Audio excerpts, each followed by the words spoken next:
ముంబైలోని డివై పాటిల్ స్టేడియంలో భారత మహిళల జట్టు సాధించిన చారిత్రక విజయాన్ని రాబోయే తరాలు గుర్తుంచుకుంటాయి.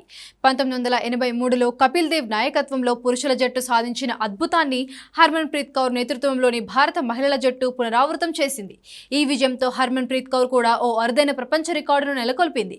మహిళల క్రికెట్ చరిత్రలో హర్మన్ ప్రీత్ కౌర్ వన్డే ప్రపంచ కప్ను గెలిచిన అత్యధిక వయసు గల కెప్టెన్గా చరిత్ర సృష్టించింది. హర్మన్ ప్రీత్ కౌర్ 36 సంవత్సరాల 239 రోజుల వయసులో ఈ అద్భుతమైన విజయాన్ని సాధించింది. మహిళల క్రికెట్లో ఏ కెప్టెన్ కూడా ఇంత ఎక్కువ వయసులో ప్రపంచ కప్ను గెలుచుకోలేదు. మహిళల ప్రపంచ కప్ 2025లో హర్మన్ ప్రీత్ తన బ్యాటింగ్తో కూడా జట్టుకు అండగా నిలిచింది. ఈ టోర్నమెంట్లో హర్మన్ ప్రీత్ కౌర్ 9 మ్యాచ్లలో 8 ఇన్నింగ్స్లలో 32.50 సగటుతో మొత్తం 260 పరుగులు చేసింది. ఆమె స్ట్రైక్ రేట్ 89.04గా ఉంది.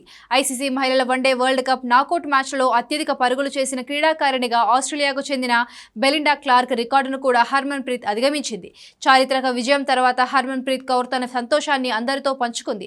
బీసీసీఐకి సపోర్ట్ స్టాఫ్కు థ్యాంక్స్ చెప్పిన ఆమె ఇది ఆరంభం మాత్రమేనని ఇంకా చాలా ట్రోఫీలు గెలుస్తామని వ్యాఖ్యానించింది. ఈ టోర్నీలో సెమీస్ చేరుకోవడమే కష్టమున్న దశ నుంచి గొప్పగా పుంజుకొని ఛాంపియన్గా నిలిచామని గుర్తు చేసింది. దీని వెనుక ప్రతి ప్లేయర్ కష్టం ఉందని, జట్టు ఇచ్చిన మద్దతుతోనే ఇది సాధ్యమైందని హర్మన్ ప్రీత్ కౌర్ తెలిపింది. ఇక ఫైనల్ మ్యాచ్లో ఆల్రౌండర్ షోతో అదరగొట్టిన దీప్తి శర్మ, షఫాలి వర్మలపై ప్రశంసల జల్లు కురిపించింది. షఫాలి జట్టులోకి వచ్చినప్పుడు కనీసం 2 నుంచి 3 ఓవర్లు వేసేందుకు సిద్ధంగా ఉండాలనే విషయాన్ని ఆమెతో చెప్పినట్లు వెల్లడించింది. ఓవరాల్గా ప్రతి ఒక్కరూ ఈ ప్రపంచ కప్ విజయంలో భాగమయ్యారని కితాబిచ్చింది.